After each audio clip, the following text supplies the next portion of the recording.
You don't forget a sound like that. Faint knocking. 3 short taps. A pause.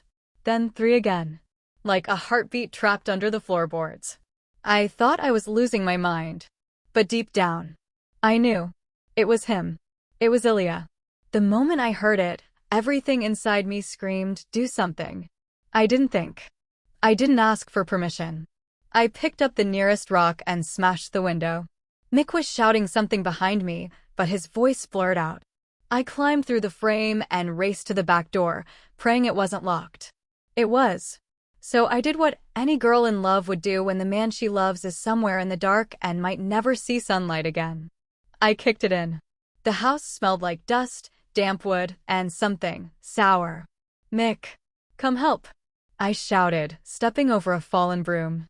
He climbed in through the window and joined me, flashlight in hand. Are you sure you heard something? I'm positive, I said. It was from under the floor. The sound had stopped now, of course.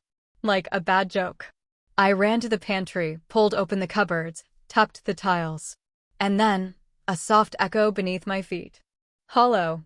Here, I whispered. He's here. We found the hatch behind a stack of old crates. Rusted padlock. Mick, break it. What? No. Break it. Now. He hesitated. I didn't.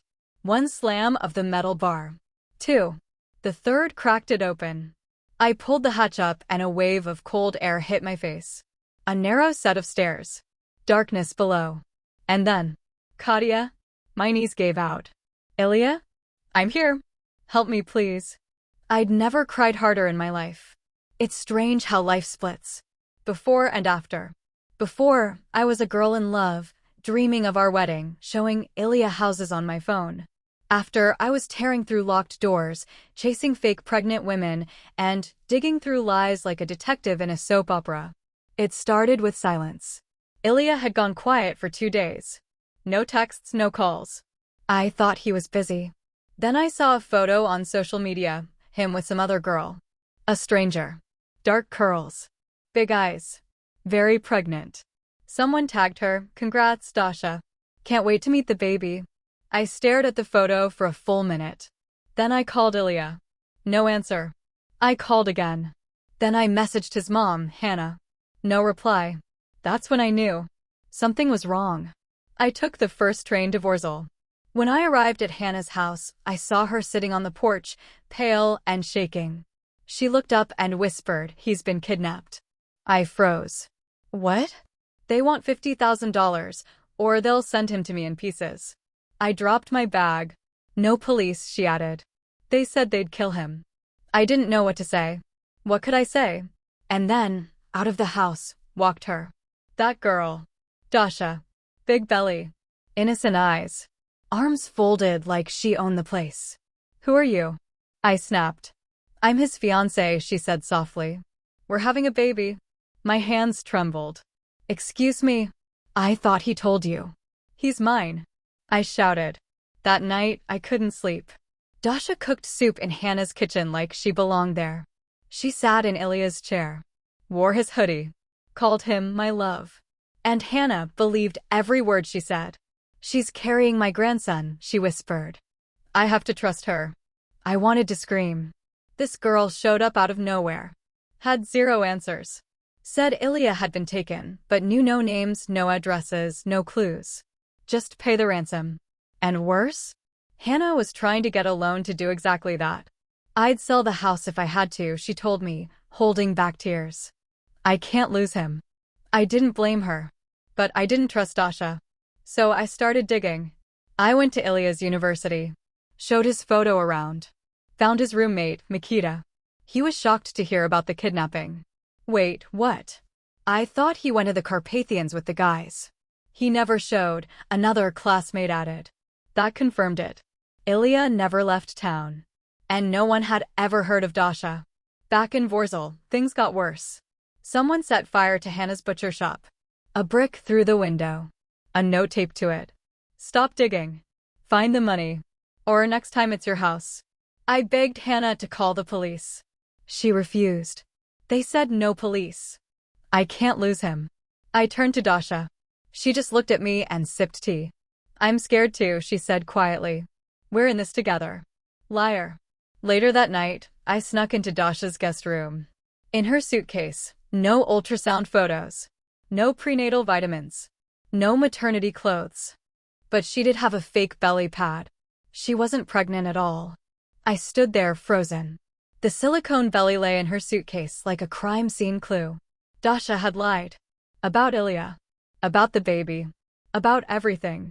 I wanted to scream, to wake Hannah, to drag Dasha out by her ridiculous curls and shout the truth to the whole damn town. But I didn't. Not yet. Because something told me this wasn't just a love triangle. This was something darker. Something dangerous. The next morning, Hannah was worse. Pale, sluggish, barely standing. I didn't sleep, she murmured. My chest feels tight. Let me call a doctor. No. It's the stress.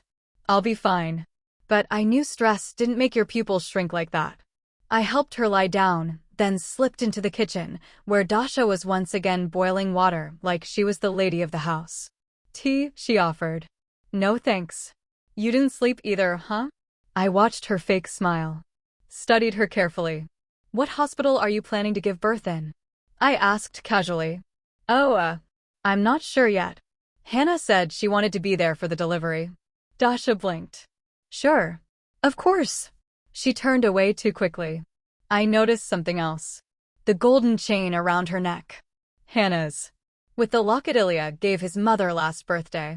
Why was Dasha wearing it? That afternoon, I returned to Ilya's university.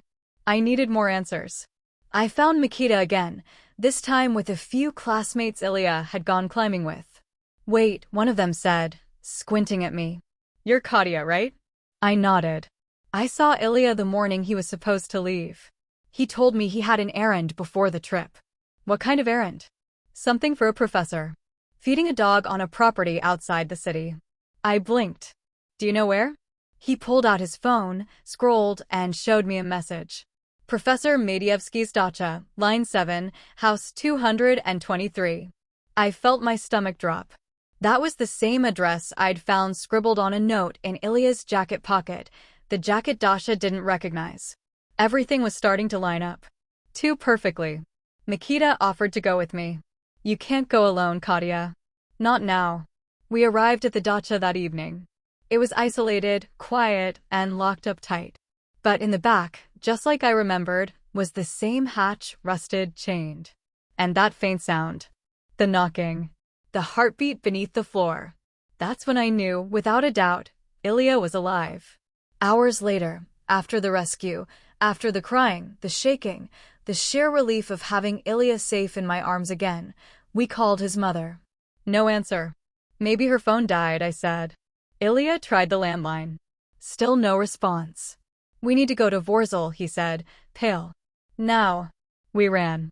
Caught a ride with a trucker willing to drop us off near the town. The whole way, my heart pounded. Do you think Dasha did something to her? I asked Ilya. I don't know. But she knows too much. I must have told her about the credit. What credit? I told Mom I was thinking of taking a loan to start a business. Dasha overheard. So that was the plan. Fake a pregnancy. Fake a kidnapping. Drain Hannah's money. I don't even know this girl, Katya, he whispered, rubbing his eyes. I met her once. At a party. We barely talked. I clenched my fists. Oh, you talked enough to wake up in her apartment. He was quiet for a moment. Nothing happened. I swear. I believed him. But I wasn't ready to say it yet. We arrived in Vorzel after midnight. The house was dark. Too dark. I pushed the gate open. Mom? Ilya called. No answer. We rushed inside. And there, on the living room floor, was Hannah. Unconscious. Barely breathing. Mom? Ilya dropped to his knees. I checked for a pulse. Weak, but there. Call an ambulance. I shouted. As Ilya dialed, I spotted something else, a small, wooden box on the coffee table. Open. Empty. Her jewelry was gone. The same jewelry Dasha had been admiring 2 nights before. That witch. The ambulance came. The paramedics rushed Hannah away. Ilya and I barely spoke. His eyes were glassy, staring at nothing. I knew he was blaming himself. I was too. We returned to the house. It was silent, hollow, like someone had ripped the soul from it. I went to Dasha's room. Empty. Just a few clothes left behind. And the fake belly, tossed in the trash like a used prop. I wanted to scream. Ilya sat down, head in hands. She drugged her, he whispered. Mom was always tired. Always dizzy. I thought it was the stress, but she poisoned her, I said. He looked up at me. Eyes red. Voice shaking. I don't deserve your forgiveness. I said nothing, but I stayed. That night, I couldn't sleep again. I kept seeing Hannah's pale face, hearing the knocking, smelling the dust of the dacha.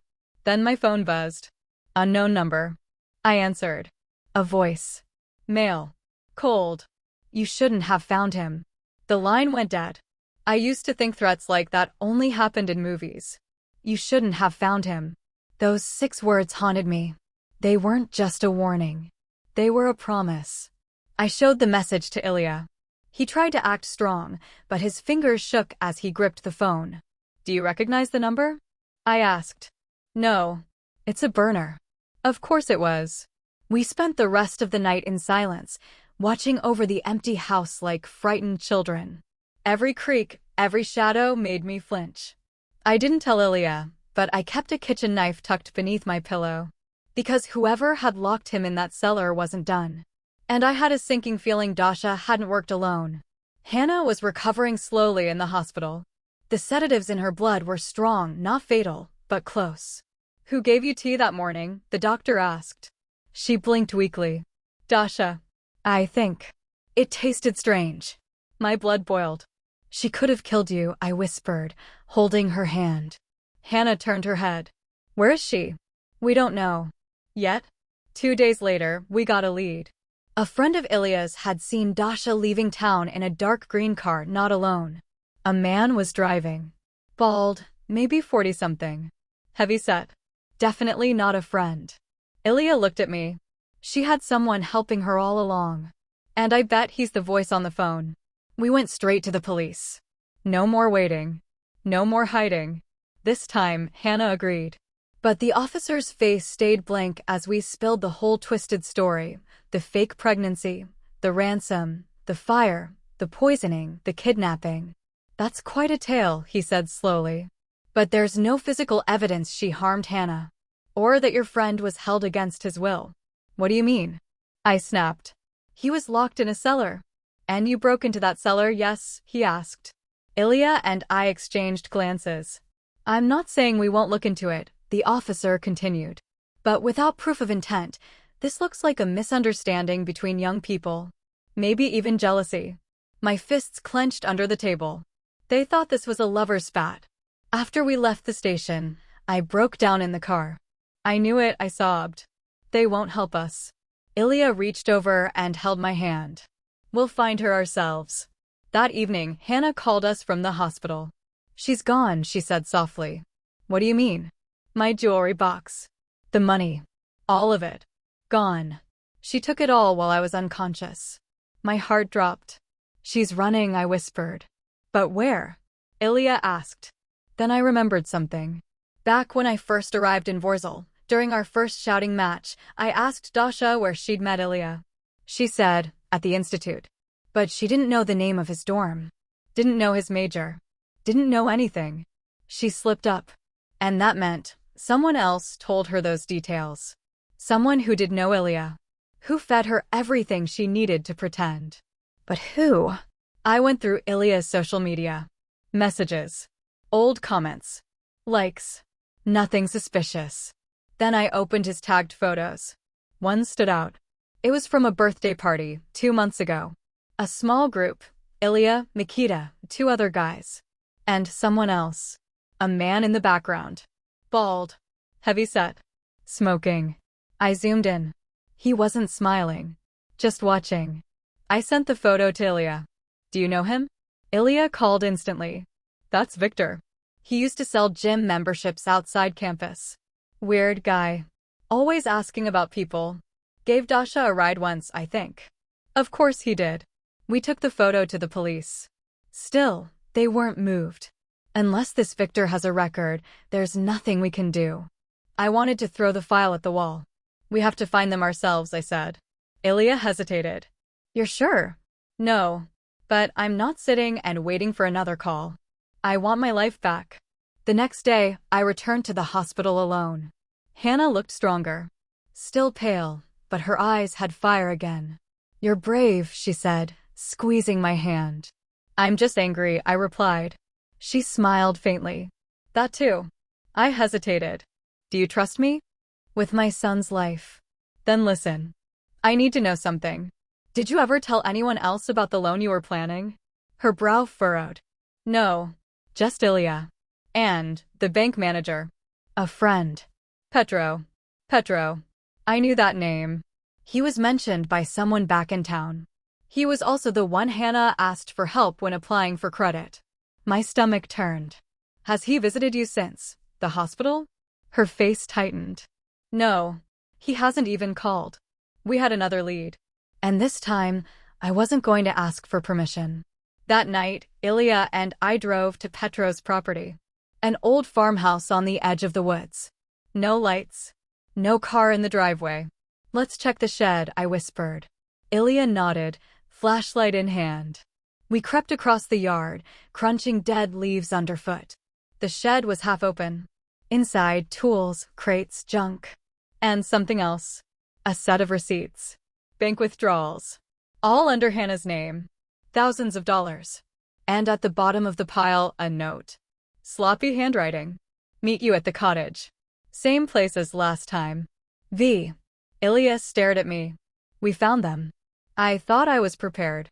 I thought I'd seen enough lies, betrayals, and manipulation to be ready for whatever came next. I wasn't. Because when we found the place, the cottage Victor had written about, what we uncovered there changed everything. It took us 3 hours to find it. An old hunter's lodge, deep in the forest. The kind of place no one would stumble upon by accident. The windows were covered with newspaper. The door locked from the outside. No car. No signs of life. We walked around the building twice before Ilya found a way in through the cellar door, the lock rusted but brittle. We pushed it open, descended into the damp dark, and found evidence. Rope. Used duct tape. A burner phone. Half-empty bottles of sleeping pills. And a single photograph taped to the wall. It was of Ilya. He was smiling in it, standing in front of the university. Someone had taken it without him knowing. My blood turned cold. They were watching you, I whispered. Ilya stared at the picture, then ripped it off the wall. This was never about the baby. We took everything we found and ran. Back in Vorzel, we showed Hannah. She went pale, then furious. She used me, she said quietly. She looked me in the eye and lied while I fed her soup. I nodded. She wanted your trust. She had it. The police finally took us seriously. The photograph, the burner phone, the location, it was enough to open an investigation. Enough for them to admit that maybe, just maybe, we were telling the truth all along. But by then, Dasha was gone. Victor too. Vanished. No known addresses. No recent purchases. No camera footage. Nothing. Like smoke. I was losing hope. Until the postcard arrived. It was slipped under Hannah's door one morning. No stamp, no return address. Just a picture of a small church somewhere in the mountains. And on the back, a single sentence. He deserved it. And you still do. No name. Just that. Ilya paced for hours, rereading the message like it would suddenly make sense. I don't understand, he muttered. What did I do?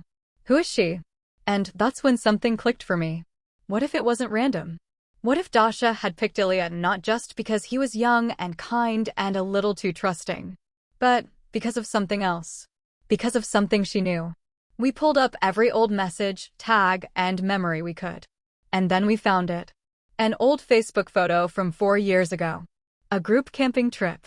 Ilya was tagged, laughing, arm around a friend. In the corner, blurry, half-hidden, was Dasha. Before she was Dasha. Her hair was blonde. Her face thinner. But it was her. She had been there. She had known him long before the party. Long before the kidnapping. Long before the fake pregnancy. Ilya stared at the photo, horrified. That's Anton's cousin. I met her once. Anton, I repeated. Your old friend? The one who died in that accident, Ilya finished. A boating accident. Years ago. Ilya's friend Anton had fallen off a rented motorboat and drowned. Ilya had been there, the only witness. It had haunted him for months. He sat down, head in his hands. I thought it was an accident. I swore it was an accident. Now we had motive. Revenge. This wasn't just about money. It wasn't just a con.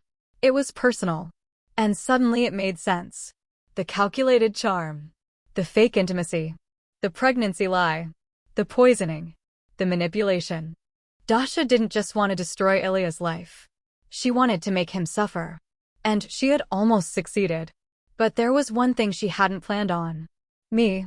Later that night, we got a call from Mikita. I think I found something, he said. He sounded out of breath. Rushed. I was going through old messages, just in case. Remember when you found the church postcard? I recognized it. What do you mean? There's a town near the Carpathians where Anton's family used to vacation every summer. That church is right in the center. I looked at Ilya. Do you think she went back there? It's the last place anyone would expect. Ilya hesitated. But it's also where everything started. We packed that night. Told Hannah everything. She kissed Ilya's forehead, then took my hands in hers. Bring him back whole, she whispered. I promised I would. The next morning, we were on a train, heading west. Cold mountains. Foggy roads. Shadows hiding in pine forests. Back to where it all began. And maybe, where it would end. The Carpathians looked exactly the way I remembered them from childhood. Quiet. Cold. Majestic. But this time, they didn't feel peaceful. They felt haunted. We arrived just after noon. The church from the postcard towered in the center of town, white stones glowing against gray clouds. This is it, Ilya murmured, his voice low. This is where Anton's parents used to bring us every summer. We found a small guest house nearby, dropped our bags, and started asking questions. Most people hadn't seen anyone resembling Dasha. Or rather, the version of Dasha we'd come to know, pregnant, talkative, glowing with fake innocence. But when I showed an old photo of her, the one from 4 years ago, a shopkeeper paused. Oh, yeah, she was here. A few days ago. Looked different. Dark sunglasses. Alone. Did she say her name? No. Paid in cash. Stayed at the old cottage near the edge of the woods. The woman scribbled a rough map on a napkin. My hands trembled as I folded it. Ilya and I hiked for nearly an hour. The fog thickened. The air grew sharper. Trees closed in around us like watchers. Finally, we found it. A small, rotting wooden house. The same one Anton's family had once owned, abandoned after his death. She'd come back to finish what she started. I held my breath. And knocked. No answer. But the door wasn't locked. Inside, the house was cold and quiet. Dusty furniture. Dead plants. Mold on the walls. Then a creak upstairs. I grabbed Ilya's hand. We stepped carefully up the staircase. It groaned under our weight. At the top was a hallway. And at the end, a door. I pushed it open. She was sitting by the window, staring out at the mountains like she'd been waiting for us. You found me, she said softly, not turning around. Where's the money? I snapped. Where's the jewelry? Where's the part where you tell us why you did all of this? She stood slowly, then faced us. She looked empty. No tears. No rage. Just a strange calm that made my skin crawl. You don't even remember, do you? She said, staring at Ilya. Remember what? Anton. Ilya flinched. He was my cousin. He was the only one who ever protected me. And you let him drown. Ilya stepped forward. It wasn't like that. You let him die, she hissed, stepping closer. And no one ever paid for it. Not the police. Not the courts. Not you. You moved on. You laughed in photos. You had a life. I didn't laugh for a long time, he said, voice shaking. I went to therapy. I blamed myself for years. Too late. Her voice was razor-sharp now. I wanted you to feel what I felt. I wanted your mother to cry like mine did. I wanted someone to finally understand what it means to lose everything. She reached into her coat, and for a split second I thought she had a weapon. But it was just a necklace. Anton's. A small, silver cross. She threw it at Ilya's feet. Now you remember. The tension cracked. Ilya stepped back, swallowing hard. I'm sorry. I truly am. But what you did was mercy, she snapped. Mercy? I barked. You locked him in a cellar. You drugged his mother. You stole everything. I gave him time to think. She turned to me now. But you ruined everything. I met her eyes. And I wasn't scared anymore. You're done, Dasha. Sirens wailed in the distance. I didn't have to say it. She heard it too. You called them, she whispered. I did. She looked at Ilya again, one last time. I wonder if she'll forgive you, she said. Because I never will. Then she sat back down by the window. Waiting. The police found us moments later. Dasha didn't fight. Didn't scream. Didn't even move. They took her away in silence. And, just like that, it was over. Or so we thought. Back in Vorzel, the town buzzed with news. Did you hear? The girl was never pregnant. Ilya was kidnapped by someone he barely knew. Per Hannah. She almost died. Hannah returned home a few days later. Her first words? Did you find her? Ilya nodded. She's gone. Hannah pulled me into a hug. You saved my son, she whispered. And maybe me too. But for me, the hardest part was still to come. Ilya and I walked to the lake near town that evening. It was cold. Still. I should have seen it sooner, he said. You couldn't have known. She nearly destroyed all of us. I turned to face him. I need to ask you something, I said. And I want the truth. He nodded. That night, when you woke up in her bed, are you sure nothing happened? He hesitated. Then looked me in the eye. No. I'm not sure. I felt the sting like a slap. Katya. You don't have to explain, I said quickly. But I want to. Don't. We stood there for a long time. Both of us broken. Both of us quiet. That night, I packed my things. Ilya watched from the door. You're leaving. For now, I said. Are you coming back? I don't know. Because the truth is, I loved him. But sometimes, love isn't enough. Sometimes, survival comes first. I didn't plan to stay away forever. At first, it was just a few days. Then a week. Then 2. I kept telling myself I needed space. That I needed time to think. But the truth was simpler. I was scared. Not of him. Not of what happened. But of what might have happened. Of what I could never truly know. Ilya called. Every day. He didn't beg. Didn't make promises he couldn't keep. He just left messages. Hope you're safe. Let me know you're okay. I miss you. I didn't respond. Not because I didn't care.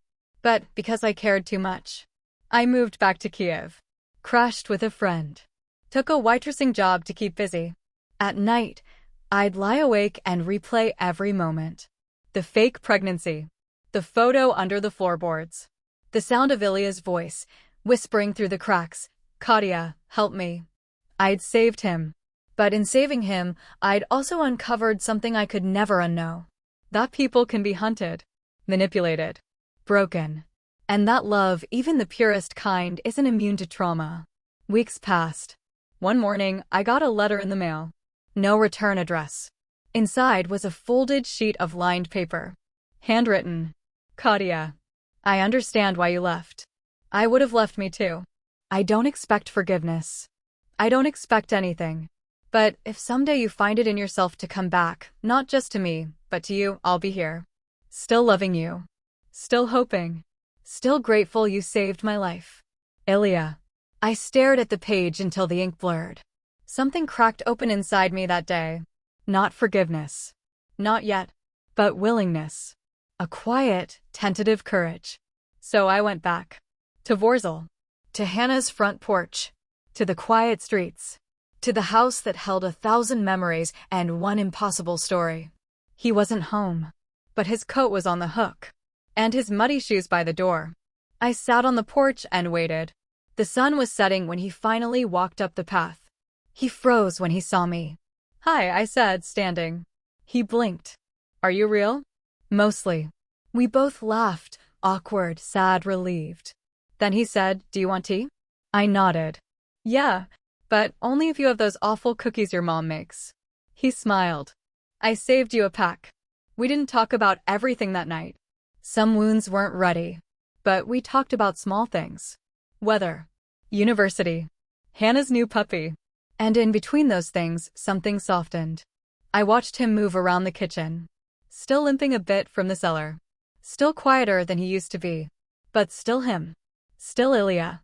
And somehow, still mine. A month later, I moved back in. Not like before. We slept in separate rooms. Took things slow. Built something new from the rubble. No wedding plans. No promises. Just mornings with coffee. Evenings with long walks.